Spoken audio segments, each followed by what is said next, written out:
Hello बच्चों, कैसे हैं आप। आई होप सर सब बढ़िया होगा। आज का पेपर अच्छा हो गया होगा। सर आज कौन सा पेपर था बच्चे? आज था सीए फाइनल एएफएम का पेपर, जो न्यू कोर्स का पहला पेपर था। और इंस्टीट्यूट ने बच्चों को एक बहुत बढ़िया गिफ्ट दिया है। सर इजी पेपर आया है। अरे इजी, बहुत ज्यादा इजी पेपर आया है। मतलब एक भी क्वेश्चन आप हाथ लगा के ऐसा नहीं कह सकते कि हाँ इस क्वेश्चन ने बच्चों को तंग किया होगा। इंक्लूडिंग एमसीक्यूज, जो केस स्टडी बेस्ड एमसीक्यूज आए हैं, जो बच्चों ने बताया है, क्योंकि आपको पता है एमसीक्यूज तो बाहर आएगा नहीं। जो बच्चों ने बताया है उस अकॉर्डिंगली एमसीक्यूज भी बहुत ज्यादा इजी आए हैं। एफआर के बाद एमसीक्यूज का जितना रौला था कि एमसीक्यू के केस स्टडी बहुत बड़े आ रहे हैं, बहुत बड़े आ रहे हैं, एएफएम में इन्होंने कुछ भी नहीं पूछा है।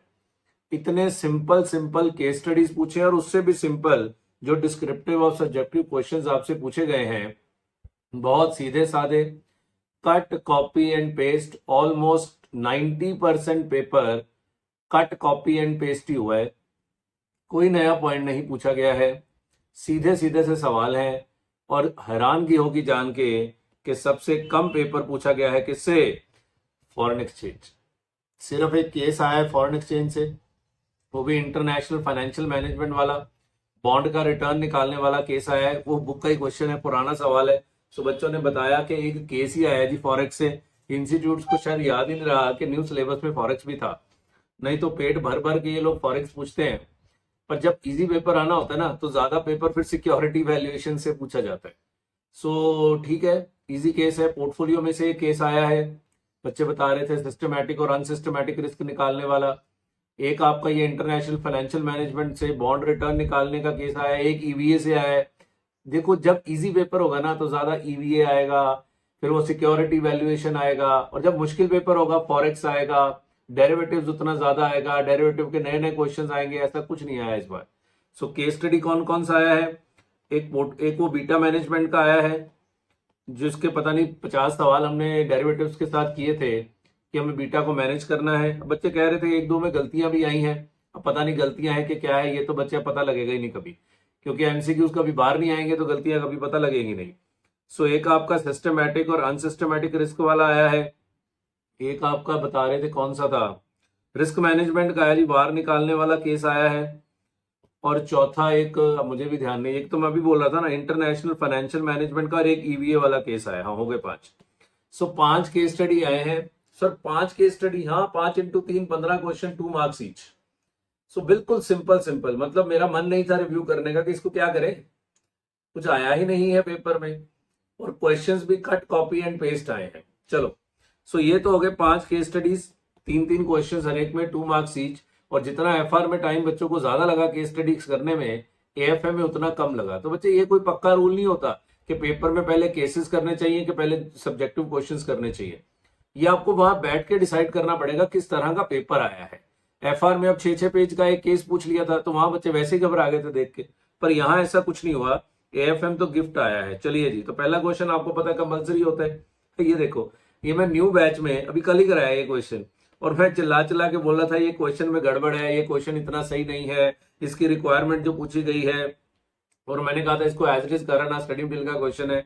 और ये सिक्योरिटी वैल्यूएशन का क्वेश्चन है, शेयर वैल्यूएशन बुक का क्वेश्चन है। अब बुक पे जा जाके नहीं डिस्कस करेंगे, आप देख लीजिएगा, इंस्टीट्यूट के स्टडी मटेरियल के सवाल है ये, और सबकी बुक में ये होते हैं। ठीक है, करंट ईयर का डाटा है, नेक्स्ट ईयर का डाटा है, डिविडेंड और एंटीसिपेटेड। मैंने कहा था ये एंटीसिपेटेड को ये लोग D0 लेके करते हैं। मैंने बहुत चिल्ला चिल्ला के बोला था कि ये लोग इसको D0 लेके करते हैं, इसको D1 लेके ये लोग नहीं करते हैं। ये एम्बिगुअस टाइप, एम्बिगुटी से भरा हुआ सवाल है। और पहला क्वेश्चन 6 नंबर का, भाई हाँ है, बहुत इजी है। मतलब क्या निकालना है, P0 निकालना है, एग्जिस्टिंग मार्केट प्राइस दिया हुआ है, करंट ईयर का निकालना है, नेक्स्ट फाइनेंशियल ईयर का निकालना है। तो कल ही कराया तो मुझे इसका आंसर भी याद था, पर ऑफ कोर्स इन्होंने इसका डाटा चेंज किया होगा सवाल में। बहुत इजी क्वेश्चन, सिक्योरिटी वैल्यूएशन का। सॉल्व नहीं करेंगे बच्चे, इनमें कोई सॉल्व करने वाला है ही नहीं। ये म्यूचुअल फंड का पेट क्वेश्चन है बच्चे, पेट क्वेश्चन है। NAV at the time of purchase निकालना है, assuming 365 days in a year. मतलब कितनी बार ये क्वेश्चन रिपीट हो चुका है बुक में, इस तरह के पता नहीं 10-12 सवाल होंगे कम से कम। अमाउंट ऑफ इन्वेस्टमेंट दिया है, डिविडेंड रिसीव्ड, एनएवी दिया है, इफेक्टिव यील्ड दिया हुआ है। बैक कैलकुलेशन के क्वेश्चन करना है और डेज में करना है, क्योंकि होल्डिंग पीरियड किसमें दिया हुआ है, डेज में दिया। और ये 4 नंबर में पूछा है। 4 नंबर में ये सवाल थोड़ा बड़ा है, पर है बहुत इजी ना, क्योंकि रिपीटेटिव क्वेश्चन है, सारे क्वेश्चंस रिपीटेटिव आए हैं, कुछ भी नया नहीं आया है। तो ये म्यूचुअल फंड का क्वेश्चन आया है। और थ्योरी बच्चे सारी अमेंडमेंट में से आई है, सारी। क्या हमने अमेंडमेंट कराई थी सारी थ्योरी? यस, हमने सारी थ्योरी अमेंडमेंट्स की करी थी, और सारी अमेंडमेंट में से ही थ्योरी आई है, ऑलमोस्ट सारी। पहले से हमेशा ही क्वेश्चन में पहले चैप्टर से क्वेश्चन आता ही आता है। तो ये चैप्टर 1 का सवाल है, तो थ्योरी क्वेश्चन है। ये ईएमए पे सवाल पता नहीं कितनी बार पूछ चुके हैं। हमने इसको कौन से चैप्टर में किया था? सिक्योरिटी एनालिसिस में। सिक्योरिटी एनालिसिस में 6 मार्क्स का क्वेश्चन ईएमए निकालने वाला स्टडी मटेरियल का क्वेश्चन है। एक्सपोनेंशियल मूविंग एवरेज निकालना है और एनालिसिस करना है on the basis of your calculation. फिर देखो छोटे छोटे क्वेश्चन, 4 नंबर का जीडीआर का क्वेश्चन।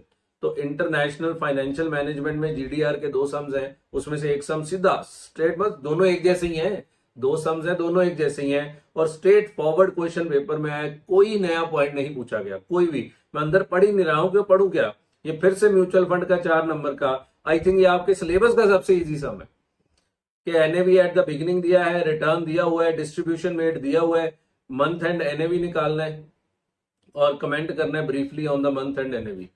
मतलब कितनी बार ये क्वेश्चन आ चुके हैं, पर छोटे छोटे सवाल पूछे। देखो 4 नंबर, 4 नंबर, 6 नंबर, हो गया 14 नंबर। तो पहले पार्ट में थ्योरी कोई नहीं आई, दूसरे क्वेश्चन में थ्योरी कोई नहीं आई, पहले क्वेश्चन में आई थी। ये बच्चे इंटरेस्ट रेट कॉलर का सम है, जहां तक मुझे ऊपर ऊपर से पढ़ के लग रहा है। क्या इस तरह के क्वेश्चन हमने किए हुए हैं? यस किए हुए हैं, बिल्कुल किए हुए। पता नहीं कॉलर का है कि कैप का है, पढ़ना पड़ेगा, मैंने इतने ध्यान से पढ़ा नहीं। नहीं, यहाँ तो कॉलर ही पूछे। Whether this option is advantages when compare to interest rate collar option. I think ये किसका सवाल है? ये इंटरेस्ट रेट रिस्क मैनेजमेंट का है, वो तो पता है, मतलब ऑप्शन कौन सी है वो देख रहा हूं। हमने ऐसे बहुत से क्वेश्चन किए हैं using option cap. Expected rise है, तो ये आई थिंक कॉल ऑप्शन का ही क्वेश्चन है, कैप का सवाल है ना, तो ये कॉलर का सवाल नहीं है, कॉल ऑप्शन का ही क्वेश्चन है। कंपैरिजन करके दिखाना था कॉलर के साथ। सो इस तरह के क्वेश्चन हमने बहुत सारे क्लास में किए हुए हैं, बट फिर भी मान लो कि इस पेपर का सबसे बढ़िया सवाल यही था। अगर कोई क्वेश्चन अच्छा माना जाए तो वो यही था इस पेपर का। पर हमने इस तरह के क्वेश्चंस किए हुए हैं, पर ये थोड़ा टेक्निकल सवाल होता है, बिकॉज इसमें कैलकुलेशन बहुत ज्यादा होती है। और ये 10 मार्क्स का क्वेश्चन था इंटरेस्ट रेट रिस्क मैनेजमेंट का। अगेन देखो थ्योरी आई है, हमने ये पढ़ा था थ्योरी में कि why India become a sustainable environment for startup, what are the other reasons. वो सारे रीजंस हमने पढ़े थे और बोला भी था कि ये न्यू वाली थ्योरी ही आएगी पेपर में। फिर टोकनाइजेशन भी हमने अच्छे से समझाया था। आपको याद होगा कि टोकनाइजेशन और सिक्योरिटाइजेशन में क्या सिमिलैरिटीज हैं। इससे पहले हमने आपको वो समझाया था ब्लॉकचेन कॉन्सेप्ट, उसके बेस पे टोकनाइजेशन, और फिर दोनों में सिमिलैरिटीज और चॉइस भी थी दोनों में। सो थ्योरी ने तो बच्चे को बड़ा फायदा दिया है। और ये फिर से बच्चे डेरिवेटिव्स का क्वेश्चन आया है, मतलब इतना पुराना सवाल है कि उसने कॉल भी बाय कर ली, पुट भी बाय कर ली, स्ट्रैडल बाय करना बोलते हैं। हालांकि हम शेयर बाजार वाले बोलते हैं जिसने स्ट्रैडल बाय कर लिया वो बेवकूफ है, पर इंस्टीट्यूट बार बार स्ट्रैडल बाय का सवाल पूछता है। पता नहीं ये क्वेश्चन कितनी बार आ चुका है, मतलब ये देखते ही पता लग जाता है कि ये पुराना वही सवाल बार बार आ रहा है।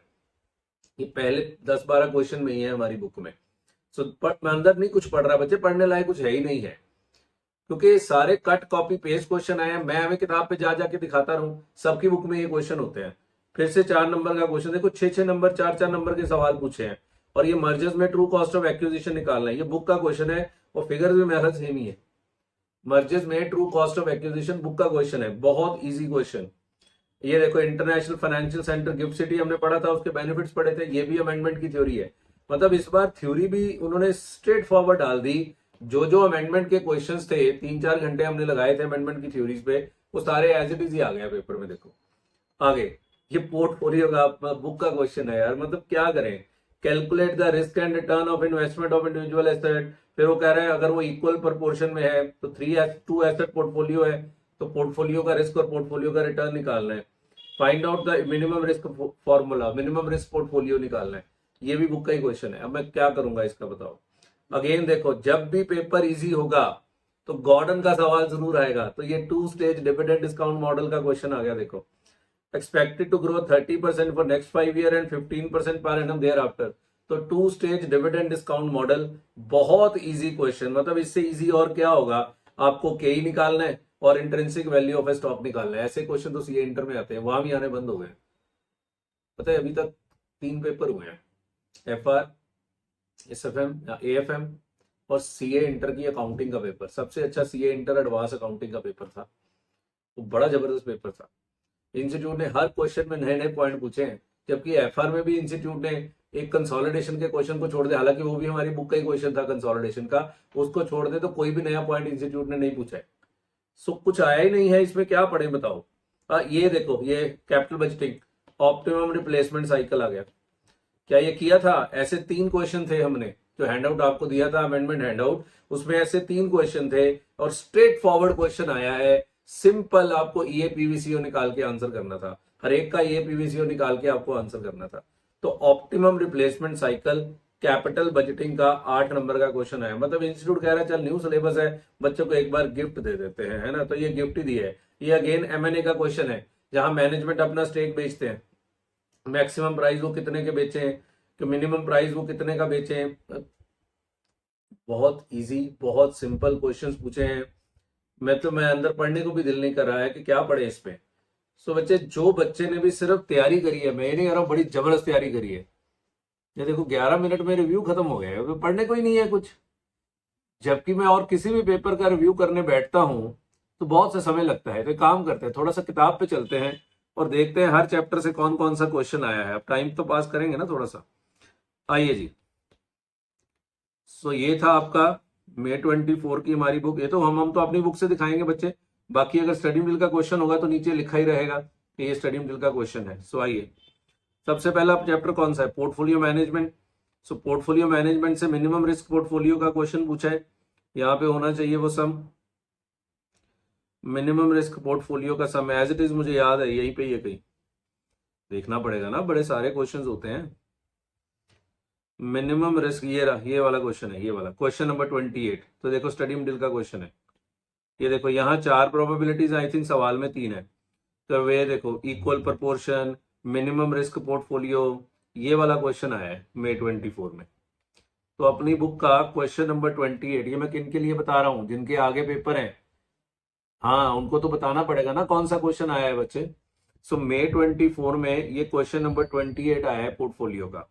उसके बाद अगला चैप्टर कौन सा है? Mutual fund. पता है कई बार लगता है इतना पढ़ते हैं इतना पढ़ते हैं, कितना इजी पेपर आता है, पर जब पिछले अटेम्प्ट का पेपर देखते हैं तो लगता है नहीं ठीक था। मतलब कई बार तो बहुत ही जबरदस्त पेपर आता है। ये लो जी, म्यूचुअल फंड आ गया। तो म्यूचुअल फंड का पहले इस यहाँ पे रिटर्न निकालने वाला क्वेश्चन आया है, ये आया जी। ये देखो ये देखो ये देखो ये देखो ये वाला, ये स्टडी मटेरियल का क्वेश्चन, क्वेश्चन नंबर 15 है, ये आया म्यूचुअल फंड का May 24 में। आपको एनएवी एट द बिगिनिंग दिया है, यहाँ एनुअल रिटर्न 15% था, वहां कितना था एनुअलाइज रिटर्न म्यूचुअल फंड का। मतलब मैं आने वाले बच्चों के लिए बता रहा हूँ बच्चे, ये मेरी बुक में नहीं, ये हर टीचर की बुक में होते हैं। यहाँ 16% था, यहाँ डिस्ट्रीब्यूशन 0.4 और 0.3 था, और यहाँ डिस्ट्रीब्यूशन कितना है 0.5 और 0.32, ये वाला आया। पर म्यूचुअल फंड से तो 2 आए हैं ना, एक और भी आई है, देखो ये म्यूचुअल फंड के एक बाकी क्वेश्चंस, ये देखो आपको होल्डिंग पीरियड दिया हुआ, एनुअलाइज्ड यील्ड दिया हुआ, ये सारे एक जैसे ही हैं। अब इसमें तो क्या ही मार्क कराएं, छोड़ो, ये सारे एक जैसे ही हैं, आपको एनएवी निकालना है। तो ये सारे एक जैसे ही सवाल हैं, इन्हीं में से ही कोई एक आया है। अब आगे बढ़ते हैं, अगला चैप्टर कौन सा है हमारे पास? फॉरेन एक्सचेंज से तो कुछ आया ही नहीं खास, तो उसका तो क्या ही बात करें। सिक्योरिटी वैल्यूएशन, बॉन्ड वैल्यूएशन मुझे दिखा नहीं कोई सवाल, बॉन्ड वैल्यूएशन का कोई क्वेश्चन नहीं आया पेपर में, नहीं बॉन्ड वैल्यूएशन का कोई क्वेश्चन नहीं आया है। म्यूचुअल फंड के 2 आ गए ना, और सिक्योरिटी वैल्यूएशन में से नीचे वाले में से 2 आ गए। सिक्योरिटी वैल्यूएशन के 2 पार्ट है ना, बॉन्ड वैल्यूएशन और शेयर वैल्यूएशन। तो सिक्योरिटी वैल्यूएशन के सेकंड पार्ट में से क्वेश्चन आ गए हैं, और 2 आ गए हैं रादर। अब जो 2 स्टेज डिविडेंड डिस्काउंट मॉडल है, वो तो बच्चे यहाँ किसी को भी टच कर दो, ये सारे 2 स्टेज वाले ही सवाल है, ये सारे 2 स्टेज वाले ही सवाल है। तो इनमें से कुछ भी नहीं है। पर जो पहला क्वेश्चन है आपके पेपर का, वो ये वाला क्वेश्चन है, क्वेश्चन नंबर 42। ये देखो स्टडी मटेरियल का क्वेश्चन है, देखिए फिगर सेम है, क्या लगे, यहाँ 3 और 2.5 है, 12 और 10 है, यहाँ क्या है 3 और 3.5 है, 11 और 12 है, थोड़ा सा चेंज किया, थोड़ा सा चेंज किया। तो सिक्योरिटी वैल्यूएशन में से ये क्वेश्चन आया, देखो मैंने पंगा लिखा हुआ है, जिस क्वेश्चन में दिक्कत होती है वहां पंगा लिख देते होते हैं। बाकी 2 स्टेज वाले को तो क्या ही चेक करना है, वो तो सारे एक जैसे ही होते हैं, 2 stage dividend discount model. Business valuation से केस स्टडी आया है, ईवीए वाला सम आया है। अदरवाइज बिजनेस वैल्यूएशन में से स्ट्रेट फॉरवर्ड कुछ भी नहीं आया पेपर में, ईवीए वाला कोई केस स्टडी आया है बस। एग्जैक्टली तो हम नहीं बता सकते, पर बच्चों ने इतना बताया है कि ईवीए वाला केस स्टडी आया है। आइए वॉल्यूम 2 पे चलते हैं। वॉल्यूम 2 और मैंने अमेंडमेंट थ्योरी आपको डायरेक्ट स्टडी मटेरियल से ही कराई थी, क्योंकि हमें पता था ये बहुत इंपॉर्टेंट है। डेरिवेटिव एनालिसिस मैंने बोला था वो शुरू में ही ये सम जो आया है पेपर में वो ये रहा, यहाँ पे होना चाहिए। 50 बार पहले भी आया हुआ है पेपर में। कहाँ गया? ऊपर छोड़ दिया मैंने, ये लगता है ऊपर छोड़ दिया। ये कॉल भी खरीद लिया, पुट भी खरीद लिया। हाँ ये रहा, ये रहा, ये रहा, ये रहा, ये रहा। ये क्वेश्चन है, determine investor position if tie up offer bids of AB corporation stock in 3 months. देखना आ गया। ओहो, ये तो सिक्योरिटी एनालिसिस थ्योरी बुक में था क्वेश्चन, वहां से किया था हमने। ये इंटरेस्टेड रिस्क मैनेजमेंट, ये देखो ये है। ये देखो लैंग्वेज भी नहीं चेंज करते, tie up offer bids the price of ABC stock, बस सेम ही लैंग्वेज भी सेम। भाई यहाँ 3 पार्ट्स है, वहां 2 पार्ट्स है, बस इतना से ही फर्क पड़ा है। उसके बाद अगला टॉपिक कौन सा है? Interested risk management. नहीं ये तो दूसरी बुक खुल गई ना। हाँ जी, तो इंटरेस्टेड रिस्क मैनेजमेंट से कैप एंड फ्लोर का क्वेश्चन आया है। एक मिनट, आइए जी, इंटरेस्ट रेट रिस्क मैनेजमेंट। तो ये हमने कैप वाले क्वेश्चन बच्चे कराए हुए हैं क्लास में, ये देखो सारे, ये इन्हीं में से कोई एक क्वेश्चन आया है पेपर में, जो मर्जी जिसको मर्जी हाथ लगा लो, ये सारे वही क्वेश्चन है। पर फिर भी वो अगर किसी को एक क्वेश्चन छोड़ना था तो वो यही क्वेश्चन ही छोड़ेगा। ये भी क्वेश्चन वही है, ये क्वेश्चन कॉलर का है, ये क्वेश्चन कैप ऑप्शन का था। इधर देखो, यहाँ तो हमने लेबर वेबर से कराए होते हैं, वहां तो सिंपल क्वेश्चन ही आए होते हैं। Company can has its interest rate exposure through interested cap and floor, यह भी कैप एंड फ्लोर वाला ही था। यहाँ मैंने कल कैप वाला भी कराया था, मुझे याद है, होना चाहिए। ये फ्लोर, कल फ्लोर का ये है कैप का क्वेश्चन शायद, ये भी कैप एंड फ्लोर है। ये कैप, ये कोई ना कोई तो ये था कैप का, तो ये कैप का क्वेश्चन है। तो अगर कोई क्वेश्चन बच्चा छोड़ना भी होता ना तो वो वही छोड़ता, पक्की बात है, इतना इजी क्वेश्चन था। बट स्टिल एक तो छोड़ना ही था, तो सारे वही छोड़ते, ठीक है ना। अब उसके बाद क्या आया है, अगला चैप्टर कौन सा होता है? मर्जर्स में तो छोड़ो, चलो दिखाई देता हूँ मर्जर में भी कौन सा है, छोड़ना ही क्यों है। तो मैनेजमेंट जहां अपना स्टेक बेचते हैं वो वाला क्वेश्चन है। अब मुझे नंबर ढूंढना पड़ेगा कौन सा सवाल है, ऐसे एग्जैक्टली याद नहीं रहता है, पर उसके इर्द गिर्द है, ये याद रहता है।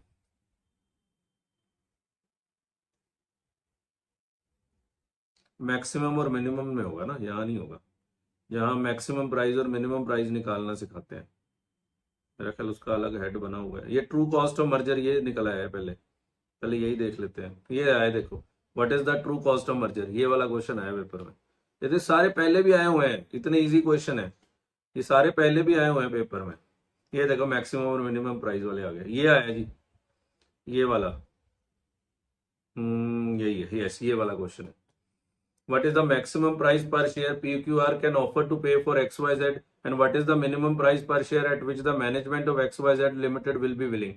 So maximum price और minimum price, लास्ट क्वेश्चन था शायद। यस, ये देखो minimum price at which management will be willing. मतलब क्या ही हुआ है इस बार, है ना। फॉरेक्स में से तो डायरेक्ट कुछ आया ही नहीं, इंटरेस्ट रेट रिस्क मैनेजमेंट से क्वेश्चन आया है, सॉरी इंटरनेशनल फाइनेंशियल मैनेजमेंट से, उसमें से केस स्टडी भी आया है पेपर में, उसमें से केस स्टडी भी आया। फॉरेक्स से तो मतलब इस बार एंड ही कर दिया, कुछ पूछा ही नहीं है पेपर में। चलो अच्छी बात है, जब इजी पेपर आता है ना तो सिक्योरिटी वैल्यूएशन और म्यूचुअल फंड ही ज्यादा आते हैं, और पोर्टफोलियो। जब भी इजी पेपर आना होता है तो इन्हीं में से ही ज्यादा आता है। पर इंटरनेशनल फाइनेंशियल मैनेजमेंट से तो आया है 2 क्वेश्चन, एक केस स्टडी आया है और एक ये जीडीआर का इकलौता सवाल, वही डालते हैं बेचारे बार बार, पता नहीं क्या समस्या है, नया क्यों नहीं बनता है इस पे क्वेश्चन कोई। सर आप क्या कर रहे हो बच्चे? मैं टाइम पास कर रहा हूँ, मैं दिखा रहा हूँ आने वाले बच्चों को। अब और क्या करें, इसमें कुछ बात करने लायक तो है नहीं, तो कुछ तो करेंगे ना। कहाँ गया जीडीआर, ये वाला क्वेश्चन है, ये देखो स्टडी मटेरियल का क्वेश्चन है, यही आया है May 24 में। चलो बहुत है ना सर, वो भी दिखा दो। कैपिटल बजटिंग, यहाँ होगा last chapter capital budgeting. Optimal replacement cycle आया है पेपर में। तो ये आने वाले बच्चों के लिए है कि उनको पता लग जाए कौन कौन से क्वेश्चन आए हुए हैं पेपर में। कहाँ गया रिप्लेसमेंट, हाँ ये रहा, ये लो, this is optimal replacement cycle. तो इसी तरह का क्वेश्चन आया पेपर में, अगेन स्टडी मटेरियल। तो इस बार तो जिसने हल्की फुल्की तैयारी भी करी थी वो भी अच्छे नंबर लेके आना चाहिए, ठीक है ना। सो ओके है जी, बढ़िया हो गया जी आपके लिए, बहुत बढ़िया हो गया। इंस्टीट्यूट ने सिंपल सिंपल क्वेश्चंस पूछ लिए, सो ठीक है, अब क्या कर सकते हैं, तो इसका तो सोल्यूशन करने की भी जरूरत नहीं है। सो दैट्स इट, आज की बात यह खत्म करते हैं। हमने एक एक क्वेश्चन देख लिया, बुक से cut copy and paste, study material, past papers के क्वेश्चन सारा वही आया है, केस स्टडी भी इजी आया है, थ्योरी सारी अमेंडमेंट में से आई है। सो अगर अब ये नहीं कहना चाहिए कि इसमें नंबर अच्छे आएंगे, अब ये तो आपकी तैयारी के ऊपर डिपेंड करता है कि किसको कितने कॉन्सेप्ट आते थे, पर जो AFM सा डर था, जो पास्ट में पेपर्स पूछे गए हैं उसके अकॉर्डिंगली ये लड्डू था। वैसे मैं बताऊं, जब मैं पास हुआ था ना तो मुझे भी लड्डू ही आया था, and I got as high as 82 marks in SFM, और इसी के कारण मेरे दोनों ग्रुप क्लियर हो गए थे। तो अगर किसी ने ये पेपर अच्छे से दे दिया है ना, बिलीव मी उसके दोनों ग्रुप पास होने वाले हैं। And with that, all the best for rest of the exams, bye.